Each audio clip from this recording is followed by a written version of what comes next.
আমরা মনে করি যে আমরা স্পোকেন ইংলিশ করেছি, কোনো না কোনো জায়গায় ইংলিশের ট্রেনিং নিয়েছি, স্পিকিং মডিউল আমরা ভালো করতে পারব। But my dear, things are not like that. You have to be very careful.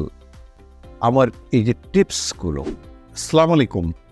আজকে যে বিষয় নিয়ে আমি কথা বলবো সেটা হচ্ছে স্পিকিং।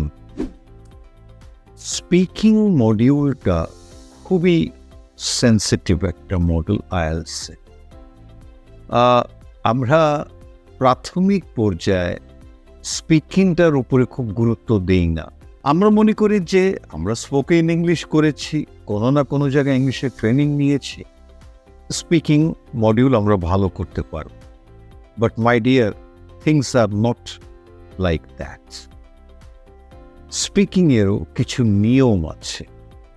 আমি আস্তে আস্তে নিয়মগুলো বলবো এবং you have to be very careful. আমার এই যে টিপসগুলো,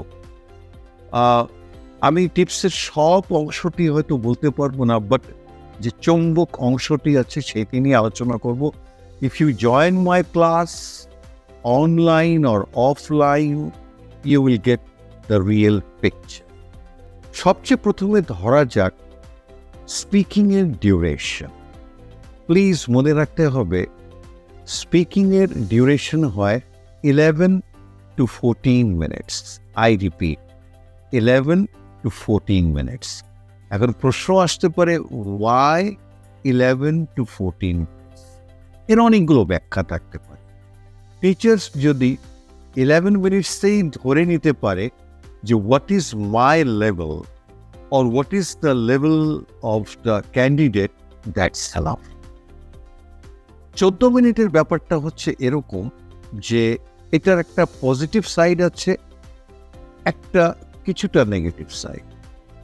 যে একটা ক্যান্ডিডেট খুব ভালো বলতেছে, তো সেই ক্ষেত্রে যখন সে ব্যান্ড স্কোরটা দেবে, সে আরেকটু যাচাই করে যে আমি যেটা ধরে রেখেছি এইটা তাকে দেব, যাকে আমরা নর্মালি বলি রিকনফার্মেশন।